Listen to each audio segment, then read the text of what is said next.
meus queridos. Aqui nos encontramos mais uma vez, a condição de peregrinos. Parece-nos, por vezes, quando olhamos em derredor dos nossos passos, que pegamos o caminho errado. Não poucas vezes nos permitimos essa auto-interrogação. Como aqui chegamos? Em dados momentos, quando as dores se fazem mais pungentes, como o atual momento, nós chegamos até a questionar a divindade. Meu Deus, onde estás? Não percebes as dores açoitando-nos? Outros, mais pálidos em suas revoltas, chegamos a dizer: Deus não nos vê. Mas será, queridos irmãos, que temos seguido as diretrizes divinas? Quando os nossos olhos agora se espraiam e contabilizamos as lágrimas, as partidas, encontrando as almas despedaçadas, as que ficam e as que partem, como se não tivéssemos conhecimento da transitoriedade física. É como se nós, se utilizando dos recursos da meteorologia, sabendo das tempestades e dominando a tecnologia, não nos prepararmos para os açoites do vento, as chuvas de granizo ou o aumento da temperatura, e culpamos a Deus por tais intempéries nos pegar desprevenidos. Ora, queridos irmãos, incautos não somos. Em verdade, a peregrinação deveria ser íntima, porque em torno de nós temos o domínio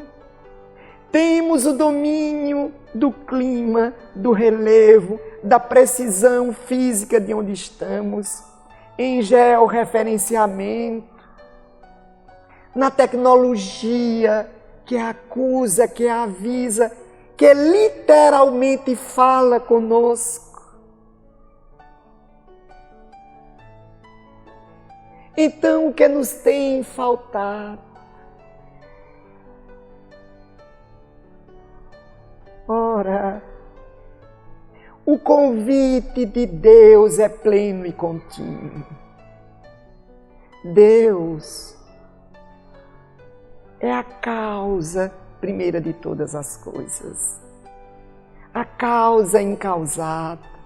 Nas palavras de Paulo, nele nos movimentamos, nele existimos.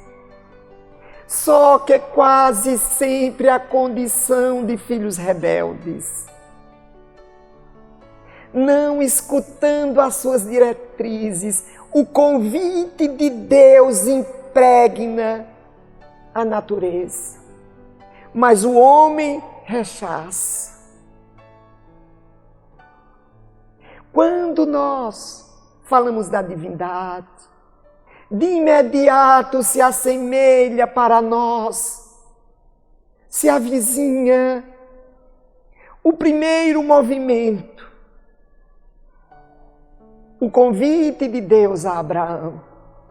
No primeiro livro da Bíblia, que nós conhecemos por Gênesis, ou em hebraico, Bereshit, no princípio.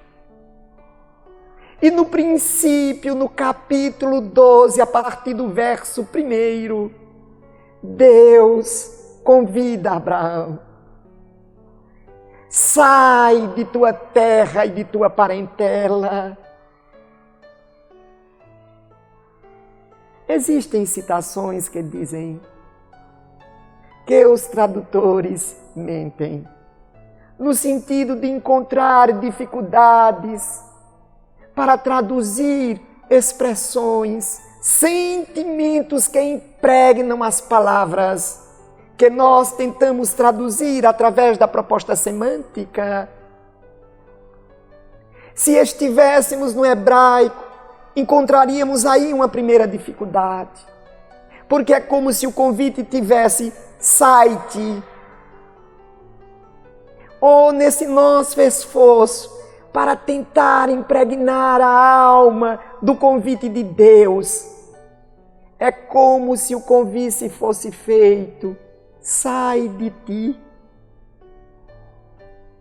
Para que nós saiamos do nosso mundo mesquinho, do nosso conceito de posse. A terra egóica que nós tantos valorizamos. Esta parentela nós poderíamos atualizar como sendo os nossos filtros, as nossas bolhas, o mundo que nós nos interrelacionamos. E não nos damos conta que este convite de Deus, espalhado para todas as criaturas, tem como propósito a plenitude, a felicidade. Se Deus é amor, e amor é a plenitude, ninguém chega ao amor sem que seja pela vivência dos ensinos tão bem exemplificada pelo Cristo. E nós temos desconsiderado este convite. Por isso que nós poderíamos trazer e entender um pensamento de Michel Foucault. Foucault, um filósofo francês, e ele dizia: como foi possível o que é? E apesar de muitas vezes nos nossos filtros enquadrá-lo como homem materialista, a condição nossa de peregrinos em busca da verdade, que já percebemos o hálito estuante de Deus em todas as épocas da humanidade, nós agora entenderíamos como é possível vivermos esses dias tendo a presença e o convite de Deus contínuo, esparramado por sobre todos nós. Como é possível? Se nós, queridos irmãos, observarmos alguns momentos do conhecimento, alguns momentos limitados no estudo acadêmico, sociológico, nós encontraremos uma linha de pesquisa chamada determinismo. E nós poderíamos pegar o pensamento de Pavlov, Ivan Pavlov, quando ele fala da proposta behaviorista, ou quando ele traz o pensamento embrionário do behaviorismo, do condicionamento. E nós entenderemos, sim, que temos estes condicionamentos sociais, mas que há uma necessidade de interrompê-los.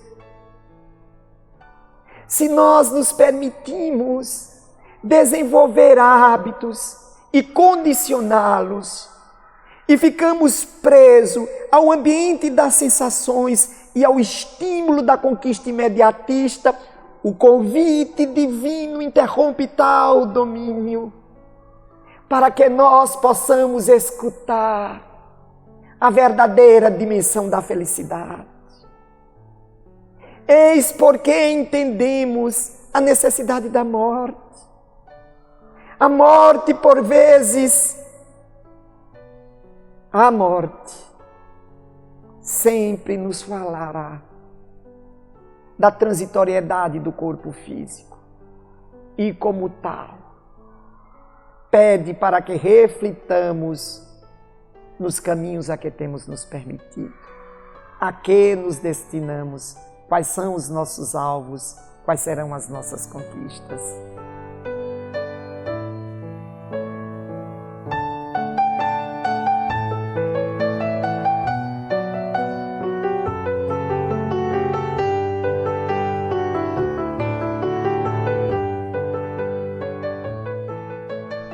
Ainda dentro do pensamento determinista, nós poderíamos pegar o pensamento de Skinner.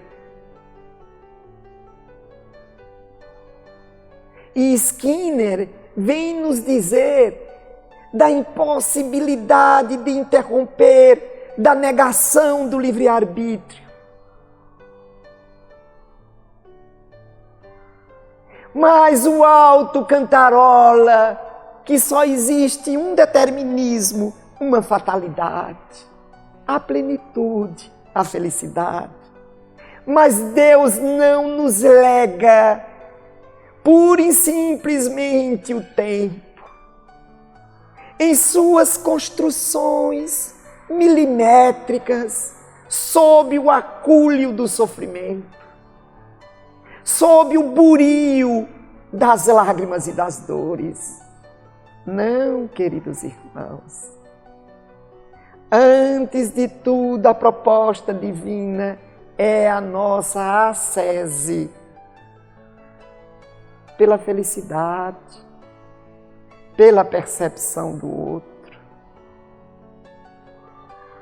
E este convite se faz pleno, desde que nós nos permitamos percebê-lo. Eis porque nós poderíamos trazer o livro neste salto gigantesco que vem depois dos Evangelhos, intitulado Atos dos Apóstolos. Nós poderíamos trazer a defesa de Estevão, o primeiro mártir do cristianismo, diante do Sinédrio, quando ele, então, conclama o seu povo, no sentido dos liames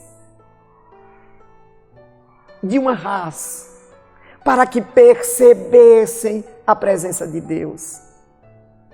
E ali Estevão cita o convite de Deus a Abraão.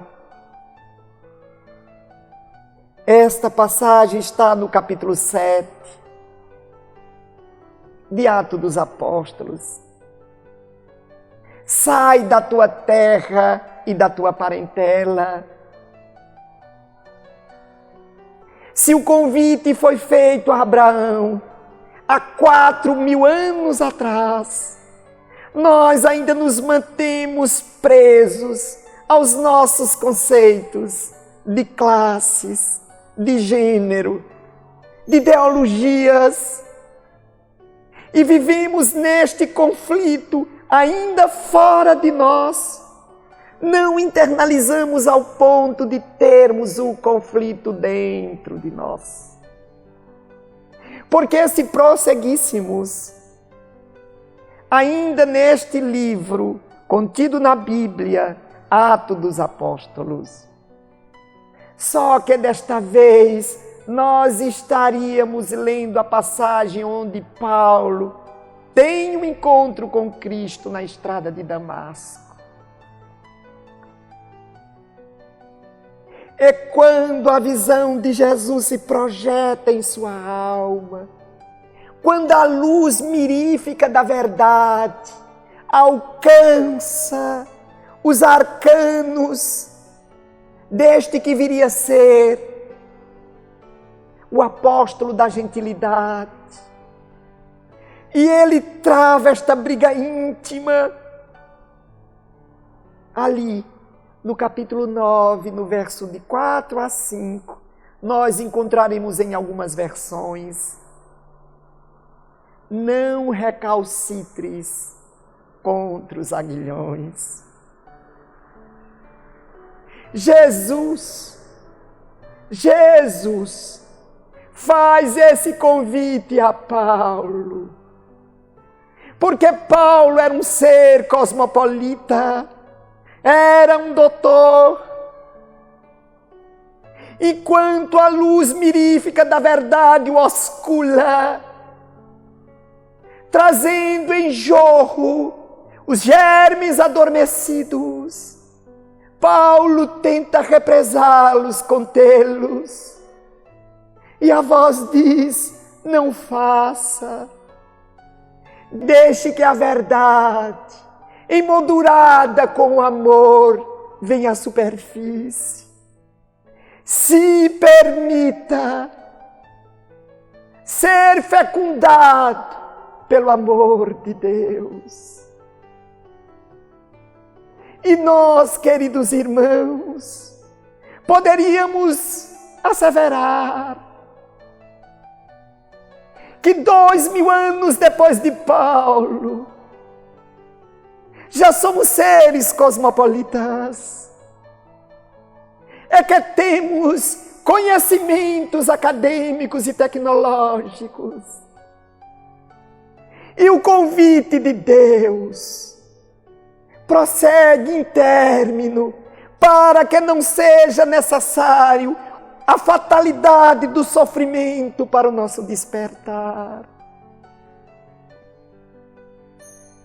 Porque o hálito de Deus, a manifestação divina, nunca foi tão lúcida quanto a passagem do Cristo e todo o trajeto de Jesus.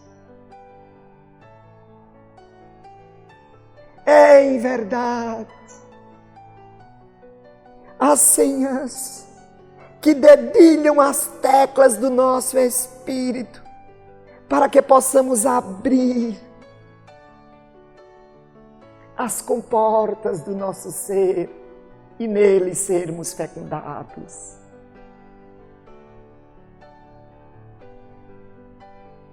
Como não perceber Jesus a exemplificar esse sentimento? Nós poderíamos trazer hoje, para esse instante, o Evangelho de Lucas.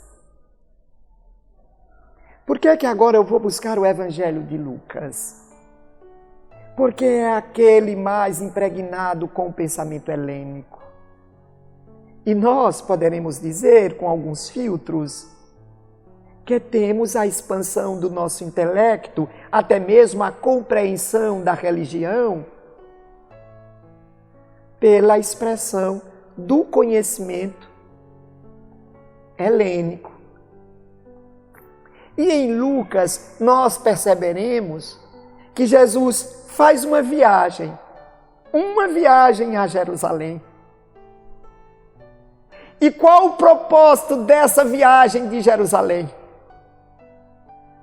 É mostrar em verdade que a concentração da vivência dos ensinos de Deus não se limita a um templo, mas em comportamento. E nesse deslocamento, ele, como semeador de Deus, aromatiza o ar, impregna a terra com com o cheiro fecundo da esperança e da imortalidade. Ao longo desse trajeto, Jesus promove os milagres, fala ao seu apostolado, fala à comunidade, orienta os religiosos e finda crucificado a direcionar o caminho para o alto, na proposta de renunciar ao reino terreno transitório e a conquistar a imortalidade. Renunciar é uma palavra latina em sua etimologia. O ré de ir para trás, de deixar para trás. E nós vamos encontrar na integralidade desta palavra o anúncio de que somos uma nova pessoa, porque renunciamos ao homem antigo.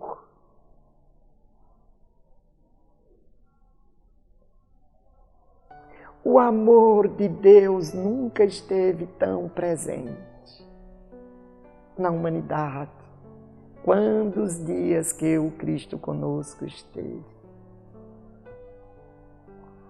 E nós não poderemos esquecer que dentro desta proposta nós teremos, então, a doutrina dos Espíritos, interrompendo essa proposta determinista, quando as vozes da imortalidade desaceleram o homem, que nesse instante só tem um novo propósito, o domínio dos saberes acadêmicos. E eles falam da caridade. A caridade, que é o buril do amor. É onde nesse instante asseveramos para Deus que não há a necessidade do concurso da dor, porque nós já percebemos o outro e já priorizamos o reino de Deus, valorizando o tempo no escafandro físico.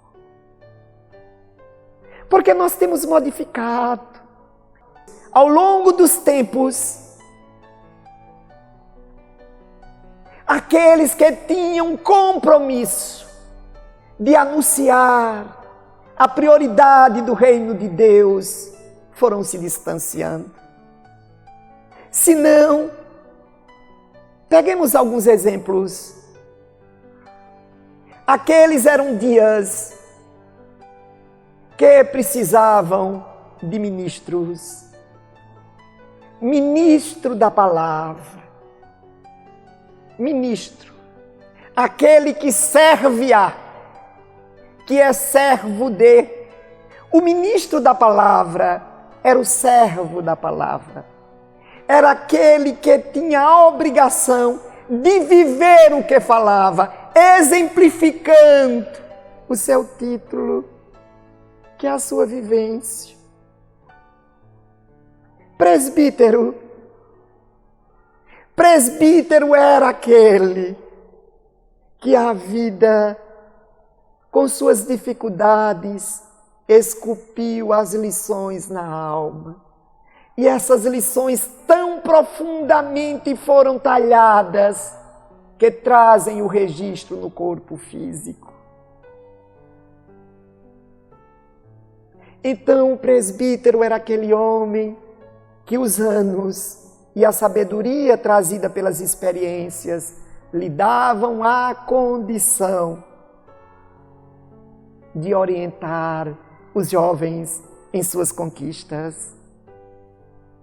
Presbítero era aquele sábio calejado na vivência do cotidiano, que poderia orientar os mais jovens para que não tropeçassem ao longo do caminho, ou diminuísse o impacto na busca por suas ilusões.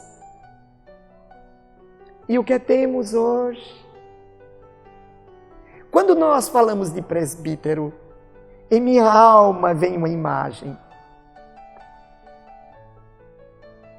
É quando começam a contemplar uma estátua feita por Michelangelo, Davi.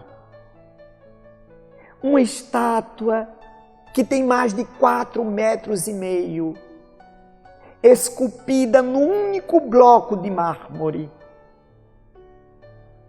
E certa feita vão perguntar a Michelangelo como foi que ele conseguiu esculpir Davi. E ele disse: eu fiquei horas contemplando o bloco, até conseguir ver Davi no bloco. Aí foi fácil, foi só eu tirar do bloco que não era Davi. É assim que Deus olha para nós. Deus olha para nós e não vê as construções equivocadas, ver a formosura de sermos seus filhos, e vai tirando tudo que é excrescência, tudo que é desnecessário. Com o buril do amor, a que nós entoaremos como sendo a caridade, que a formoseia, que esculpe, ou com a talhadeira da dor, quando nós não nos permitimos o acesso do convite para percebermos o outro.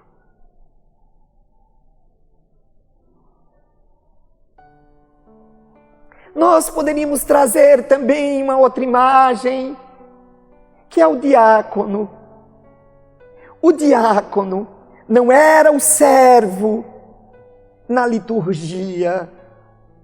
O diácono era aquele que atendia a família. Família, dentro do conceito de eclesia, era a comunidade.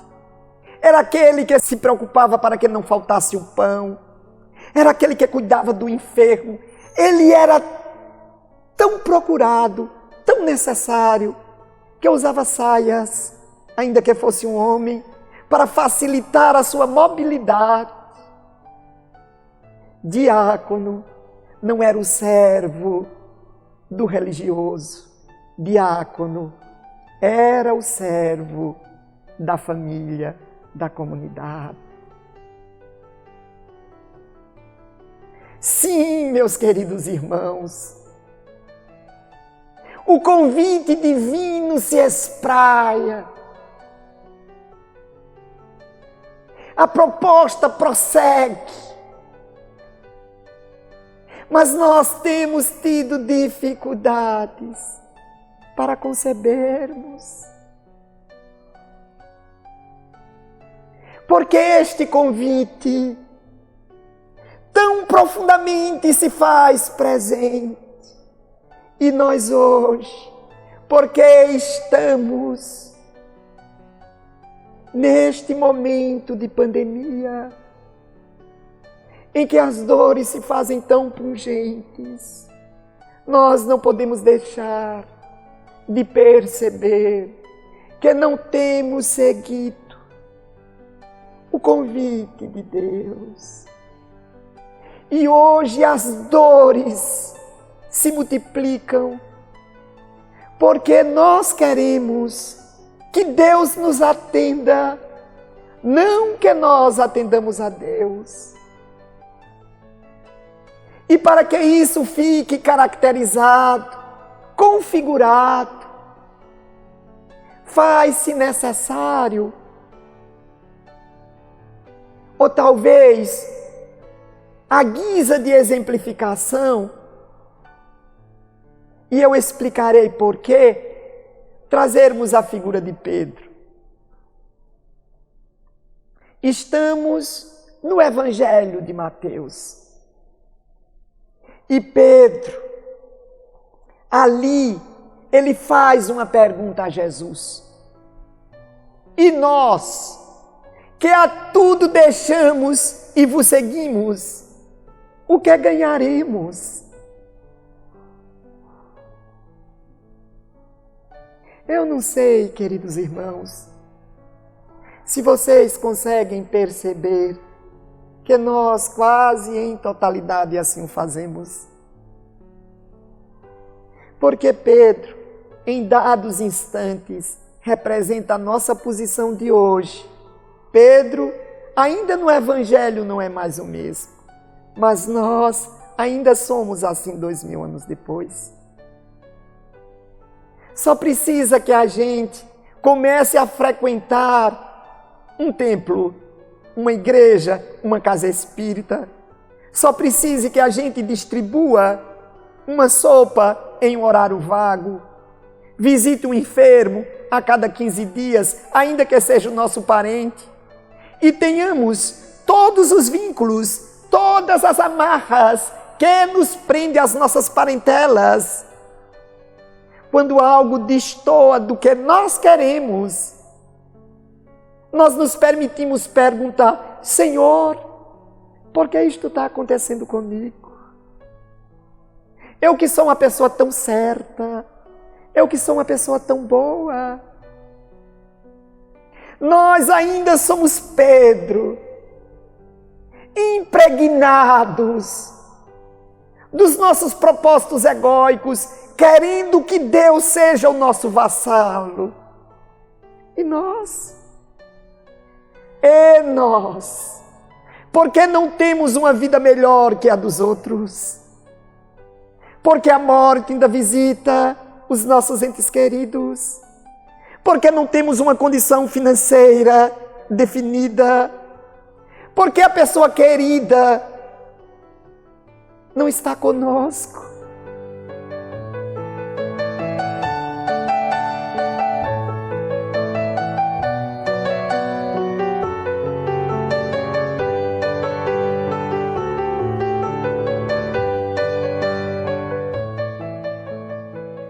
Irmãos queridos, o advento espiritista é um marco. Em verdade, uma das nossas primeiras descobertas é o acréscimo da misericórdia de Deus debruçado por sobre a sociedade terrena. O Cristo, quando advoga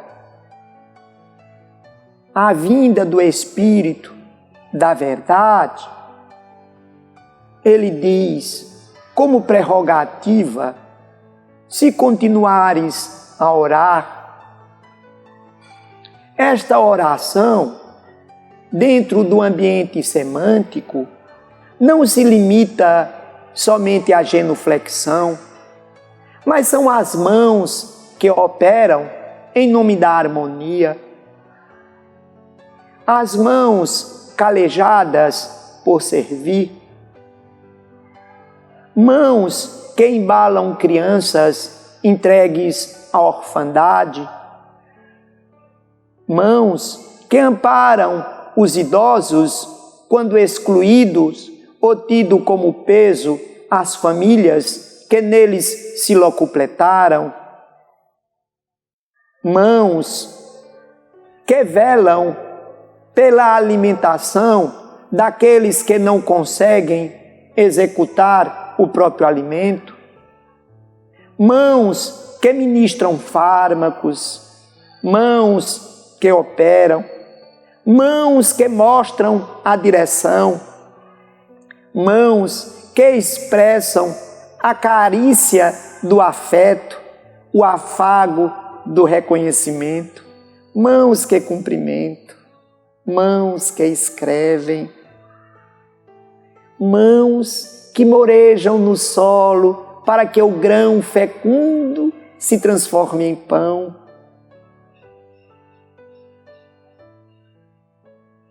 Em verdade, queridos irmãos, estas mãos anônimas que não contam nas páginas da história.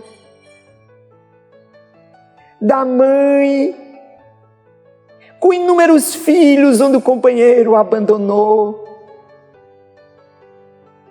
Dos profissionais, que ainda sem os louros do reconhecimento ou a gratificação salarial se dedicaram. Ou às outras mãos, que alimentadas pelo coração embalaram. Estas orações também, centuplicadas pelo fermento da misericórdia do Cristo, levado ao coração do Eterno, permitiu que a doutrina dos Espíritos nos visitasse.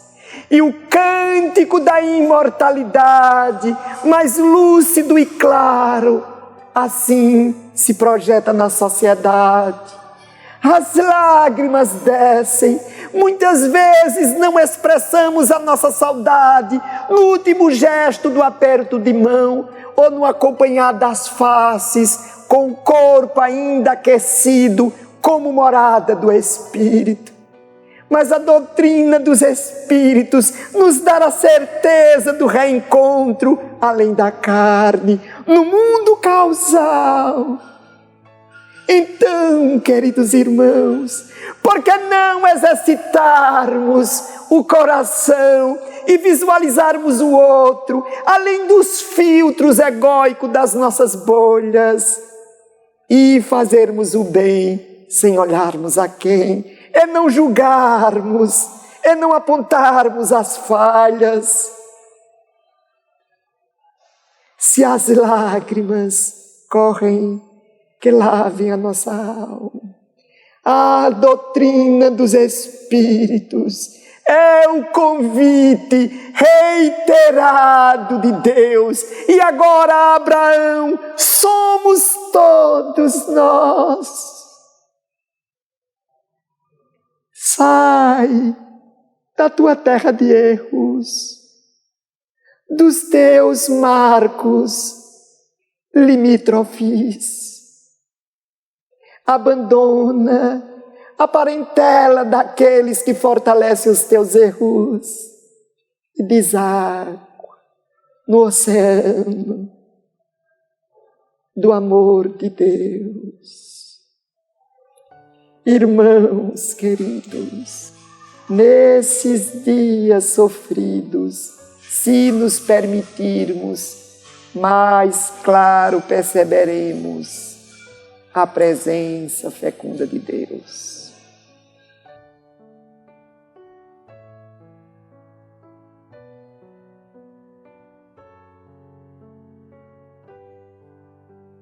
Ânimo, bom ânimo.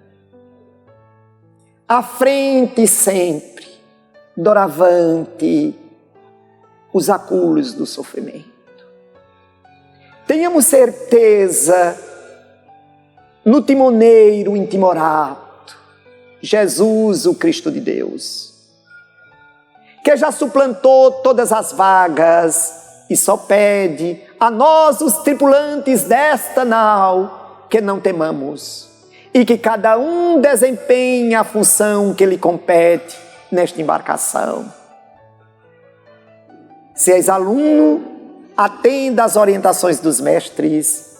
Se és mestre, orientas com amor e ternura. Se sofre, exemplificas a resignação.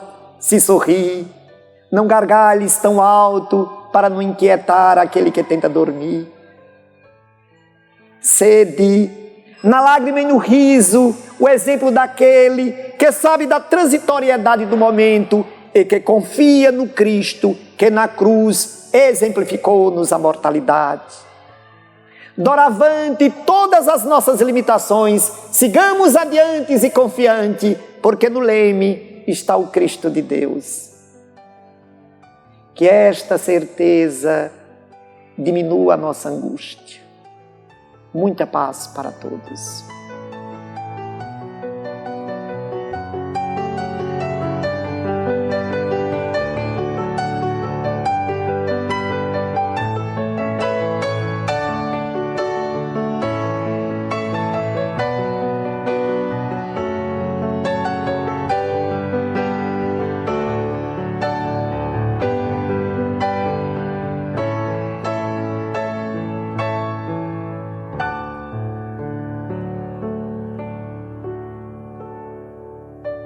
Vamos agora ao nosso passo e pedimos humildemente a todos que nesse instante conseguem reunir as forças e se jungir ao alto para clamar por aqueles que sofrem mais do que nós, entendendo que quando nós identificamos os outros,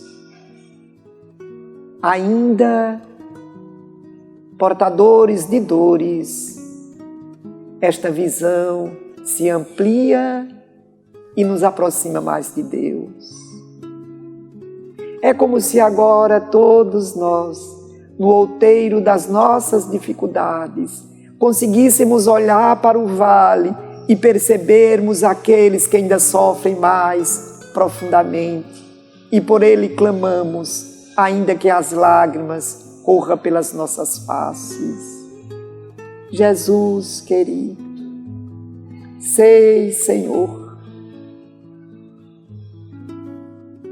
que além de mim, inúmeros outros sofrem, que além dos meus, a morte tem visitado. Sei, Senhor, que aqueles que machucam também choram, que os que excluem também querem ser acolhidos. Então, por todos nós te pedimos, ó Jesus amado, tu que és o médico e o fármaco de Deus, doses a cada um de acordo com a necessidade, porque limitados somos e quase cegos nos encontramos, mas pelas frestas do nosso ser te conseguimos perceber, e então a vós pedimos, olha por todos nós, porque 2000 anos depois da tua vinda, em atos ainda te negamos. Socorrei-nos por acréscimo da vossa misericórdia, e em ti encontraremos o equilíbrio que não temos encontrado no mundo. Que tua paz viceje em nós. Que assim seja.